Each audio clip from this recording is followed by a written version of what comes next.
నమస్కారం. For more videos subscribe village విశేషాలు. నమస్కారం సార్. మీరు ఈ వ్యవసాయంలోకి ఎప్పుడు వచ్చారు?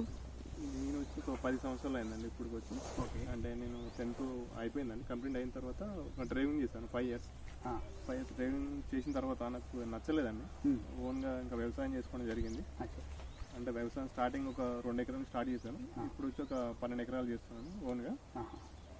అంటే నాకు వ్యవసాయం మీద బాగుందండి, అందుకని ఇంకా వ్యవసాయాన్ని ఎంచుకున్నాను.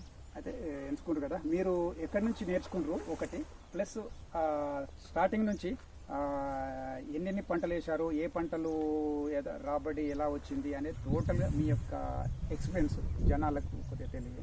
ఓకే, నేను ఫస్ట్ డ్రైవింగ్ అయిపోయిన తర్వాత ఫస్ట్ స్టార్టింగ్ బీరకు వచ్చానండి. బీర వచ్చిన తర్వాత మంచి ఇన్కమ్ వచ్చింది నాకు. ఒక పంట ఎకరానికి వచ్చి 2 lakhs ఇన్కమ్ వచ్చింది. తర్వాత మళ్ళీ వేయడం జరిగింది, లాస్లో కూడా జరిగింది, కాకర అవి వేయడం కూడా అయింది. తర్వాత నుంచి ఇంకా దొండ అంటే ఇక్కడే ఇంకా ఆటో వాళ్ళు ఇక్కడే వస్తారు కూరగాయలు నాకు. అందుకని నాకున్న 2 ఎకరాల్లో కూడా నేను 5 items పెట్టుకున్నాను, అలా వంకాయ అని, దొండకాయ అని, రకరకాలుగా. ఇంకా అప్పటి నుంచి నా సేలింగ్ బాగుందండి. అలా కంటిన్యూ ఇప్పటి నుంచి 10 years అలా కంటిన్యూ చేస్తున్నాను. ఇంకా నేను ఇక్కడి నుంచి అలాగే రకరకాలుగా చేస్తుంటారు కదా, ఇవన్నీ మార్కెటింగ్ ఎలా పోతుంటారు, అప్పుడు ఎలా ఎవరికి ఇస్తుంటారు, ఎట్లా పోతుంది? నేను వచ్చి నాకు వీళ్ళు అంగడిలో అమ్ముకుంటారు కదండి, వాళ్ళే వస్తారు, వాళ్ళే వచ్చి నేను వాళ్ళకి ఇస్తాను. మన మార్కెట్ పరంగా 5 రూపాయలు ఎక్కువ తీసుకుంటాను నేను, కాబట్టి క్వాలిటీ ఎక్కువ ఇస్తానండి. మార్కెట్ నుంచి క్వాలిటీ ఉంటుంది, కార్పెట్ నుంచి 5 రూపాయలు ఎక్కువ తీసుకుంటాను వాళ్ళ దగ్గర. అంటే పామ్ ప్రెస్ అని అంటుంటారు కదా, మీరు ఫ్రెష్గా పండించేసి వాళ్ళకు సంతలలో అమ్మ వాళ్ళకు పోవడం వల్ల వాళ్ళకి కూడా గిరాకీ బాగుంటుంది. ఈ రోజు కటింగ్ ఈ రోజు సేల్ ఉంటుంది కాబట్టి క్వాలిటీ ఉంటుంది కాబట్టి కంపల్సరీ మన దగ్గర సేలింగ్ వస్తారండి వాళ్ళు. అయితే ఇప్పుడు చెప్పండి, మీరు స్టార్టింగ్లో దున్నకాల గురించి అక్కడి నుంచి మీరు తీసుకునే జాగ్రత్తలు, అంటే ఈ పేడ ఉంటుంది కదా, ఎరువులు, అంటే ఇప్పుడు రసాయనిక ఎరువులు వాడుతుంటారా? అంటే జనరల్గా అది ఇది వాడుతుంటారు. ఈ దున్నడం నుంచి ఈ బోదెల ఇదేమంటారు బెడ్స్ చేసుకునే విధానం గురించి మీకు కొద్దిగా వివరణ. అవునండి, మన ఎకరానికి వచ్చి ఒక 10 ట్రిప్లు ఎరువు పశువుల ఎరువు పడుతుందండి, కంపల్సరీ వేసుకోవాలి. అంటే 1 yearకి 10 పశువులు అయితే 1 year మ్యాక్సిమం పని చేస్తుంది. మల్చింగ్ కవర్ కంపల్సరీ వేసుకోవాలండి, ఎందుకంటే మీరు కూలి ఖర్చు చాలా తగ్గుతుంది. ఇప్పుడు కలుపు రాకుండా మీరు కూలి ఖర్చు ఇప్పుడు వచ్చి కాస్ట్ వచ్చి 300 పడుతుంది, 300 నుంచి 300 ఒక లేబర్ కాస్ట్.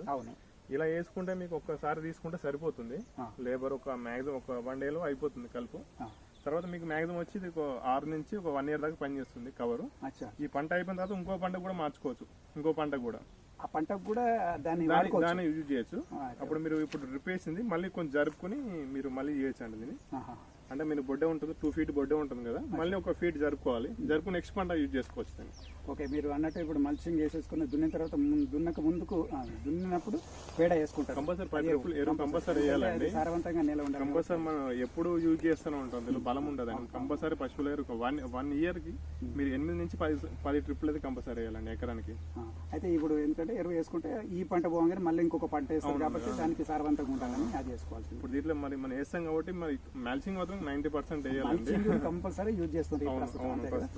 ఇంకా అంటే మల్చింగ్ కాకుండా బెనిఫిట్ గా ఈ మధ్య వచ్చిన సాంకేతికతగా పెరిగినప్పుడు ఇంకా ఏమైనా మందులు కానీ ఏ విధంగా వాడితే అవసరాన్ని బట్టి సమయాన్ని బట్టి మనకు పంట బాగా వస్తుంది అనేది ఏమైనా కొత్తగా చెప్పగలుగుతారా? ఇంకా మామూలుగా మామూలు అంటే మన ఫర్టిలైజర్ ఇప్పుడు ఎక్కువ అప్పుడేమో 2020 లిక్విడ్ ఫర్టిలైజర్ ఉండే, ఇప్పుడు మ్యాక్సిమం అన్ని ఫర్టిలైజర్ వచ్చినాయండి.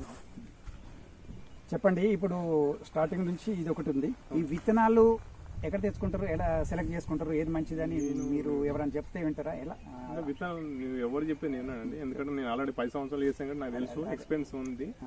విత్తనం మాత్రం కంపల్సరీ క్వాలిటీ చూసుకోవాలండి, క్వాలిటీ తెచ్చుకుంటారు. నేను వచ్చి ఉద్యమాలు తెచ్చుకుంటానండి, లేకపోతే ఉద్యమారి లేకపోతే మన షామర్పేటలో వేసుకో షేక్షన్ దగ్గర తెచ్చుకుంటాను.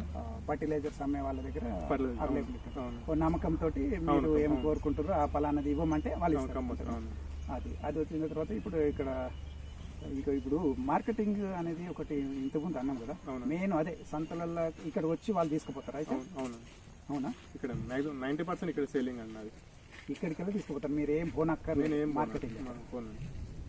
ఓకే, నెక్స్ట్ మరి ఎవరైనా కొత్త వాళ్ళు ఒక వ్యవసాయం ఇప్పుడు చదువుకునే వాళ్ళందరికీ ఎక్కడ సరైన జాబులు లేవు, ఇంత జనాలు రెగ్యులర్గా వస్తూనే ఉంటారు కదా, కాలేజీల నుంచి అంటే యూనివర్సిటీల నుంచి ఎంతో మంది అవును. వాళ్ళకు ఒక వ్యవసాయం అంటే చేయాలని కోరిక పుట్టేలా మనం ఏమైనా చెప్పాలా, లేకపోతే చేసుకుందాం అనుకున్న వాళ్ళకు మీరు ఇచ్చే సలహా అంటే ఎలా చేసుకోవాలి, ఏం పాటించాలి అనేది కొద్దిగా సింపుల్ గా చెప్పండి.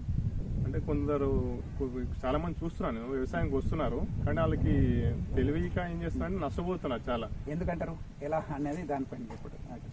ఎలా అంటే ఇప్పుడు ఏంటంటే ఇప్పుడు ప్రతి బయట ఎవరో పెట్టేస్తున్నారు, ఒక 2-3 lakhs వచ్చేస్తున్నాయని మాక్సిమం రాగానే 1 lakh పెడుతున్నారు. దాని మెయింటెనెన్స్ వన్ డే కంపల్సరీ చెట్టు చూసుకుంటేనే నెక్స్ట్ చెట్టుకి ఏం వస్తుంది, ఏం డిసీజ్ వస్తుందని కంపల్సరీ చూడాలండి. కొందరు ఏం చేస్తారంటే ఇప్పుడు వీళ్ళు పెట్టేస్తారు, మళ్ళీ వారం వస్తారు, వారం తర్వాత మొత్తం చెట్టు ఖరాబ్ అవుతుంది. ఇలా చాలా చూసానండి, చాలా ఉన్నాయి. మీరు ఖచ్చితంగా వ్యవసాయం చేసుకుంటే బాగా బెనిఫిట్ ఉంటుంది, ఏం లాస్ అయితే ఏం ఉండదని. అయితే ఇప్పుడు ఒక పంట సపోజ్ టమాటానికి ఇప్పుడు మీరు ఎన్ని రకాల పంటలు వేస్తుండ్రు, వాటిపైన ఒక్కో దాని గురించి వివరణ ఇవ్వండి. ఇప్పుడు నేను పండించే పంటలు ఒకటి దొండ అండి, ఒకటి బీరా ఉంది, టమాటా అండి, మిర్చి ఉంది, క్యాప్సికమ్ ఉంది, వైట్ వంకాయ ఉందండి, ఇంకా పెన్సిల్ దొండ ఉంది, చిక్కుడు అండి. మ్యాక్సిమం 8 items నా దగ్గర ఉంటాయండి. క్యాప్సికము మొత్తం 7-8 రకాలు.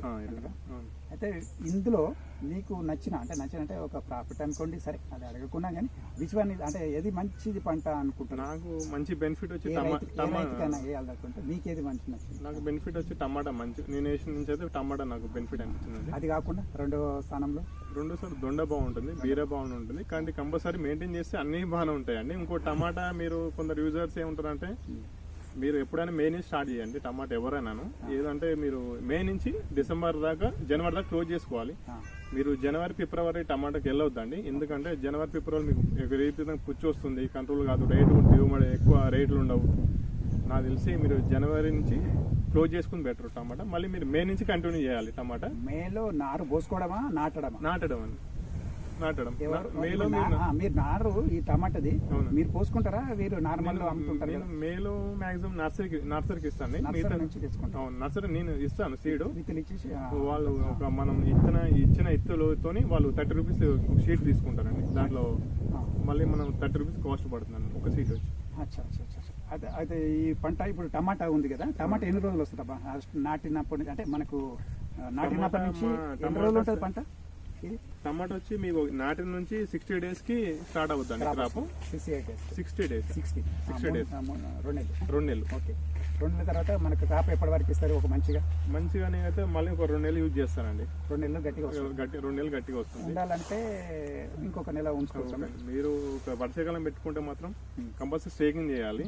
ఖాళీ భూములు అయితే లేదు, పందిరి ఉంటే అవసరం లేదు. ఎందుకంటే వర్షాకాలం మళ్ళీ అంటే మొత్తం తీసేసి స్టేకింగ్ ఇలా వైర్ పైన తాళ్ళు కట్టేసి పైకి కట్టుకోవాలి. అప్పుడు ఆ పంటనే మంచిగా నీట్ గా ఉంటుంది. మీ కాయ కూడా కింద పడుతుంది కదా, డ్యామేజ్ కాదు చెట్టుకి. ఇలా ఉంది అనుకోండి, మీకు ఎప్పుడు చెట్టు పైకే ఉంటుంది. ఇప్పుడు ఇది కట్టలేదు అనుకోండి, చెట్టు మొత్తం కింద ఉంటుంది కాబట్టి మీకు కాయ డ్యామేజ్ ఉంటుంది. ఓకే, ఈ ప్రాసెస్ ఏమంటారు? స్టేకింగ్ అండి పద్ధతి. ప్రాసెస్ లో ఇలాగా ఇంకా వేరేది ఏం పంటలు లేవు అంటే ఒక ఓన్లీ తీగ జాతి, బీర, కాకర అలాంటి వాటికి కట్టుకుంటారు. అంటే మనం స్టేకింగ్ అంటే అవి కూడా యూజ్ చేయొచ్చు. టమాటాకి ఎప్పుడు కట్టుకోవాలి, కానీ ఈ మధ్య ఇది వచ్చేసింది. అవును. ఓకే, ఈ విధంగా కట్టుకుంటే మంచి క్రాప్ వస్తుంది. మీకు బెనిఫిట్ ఉంది. వర్షాకాలం కూడా మీకు మంచి రేట్లు కూడా ఉంటాయి. టమాటా మాత్రం వర్షాకాలం 90% రేట్ ఉంటుందని. ఇలా మాక్సిమం మీరు మెయింటైన్ చేస్తే మంచిగా బెనిఫిట్ ఉంటుంది. ఓ పలానా నెల అని చెప్పగలుగుతారా? వర్షాకాలం మీన్స్ అంటే ఇప్పుడు ఏమనిచ్చింది, ఆగస్టు సెప్టెంబర్ మీరు మాక్సిమం నాకు తెలిసి జూన్ జూలై నుంచి డిసెంబర్ దాకా మాక్సిమం 300 లోపు నుంచి మీకు 1000 దాకా ప్రైస్ కంపల్సరీ ఉంటుందండి. 1000 రూపాయల రేట్ ఉంటుంది. ఇప్పుడు మనకు వచ్చి 700 పడుతుందండి బాక్స్, పర్లేదు. మరి ఇంకా అదే ఇప్పటిదాకా రైతు ఎవరైనా కొత్త వాళ్ళు వస్తే వాళ్ళు చక్కగా చూసుకుంటే కంపల్సరీ మీరు కంపల్సరీ తోటలో ఉండాలి. డే టు డే మొక్కలు చెక్ చేసుకుంటూ ఉండాలి. కానీ బాగా బెనిఫిట్ అయితే బాగుంటుంది. మీరు ఏదో వచ్చేసి మళ్ళీ వారం వచ్చి వ్యవసాయం చేస్తే అలా చేయకూడదండి. అయితే ఇంకోటి, మీకు ఆవులు ఏమన్నా? ఆవు ఉందండి. ఆవు అంటే మీకు పాలకు పనిచేస్తుంది. అవునవును. మీరు అంటే దీనికి వెళ్ళలేదు అనుకుంటా, జీవామృతం ఘనామృతం అనేది ఏదో చెప్తుంటుంటారు కదా, అంటే అంత మీరు ఓన్లీ పేడ కొట్టేస్తారు ఒకసారి సరిపోతుంది. ఓకే సార్, ధన్యవాదములు మీ యొక్క అమూల్యమైనటువంటి సమయాన్ని మాకు ఇచ్చినందుకు.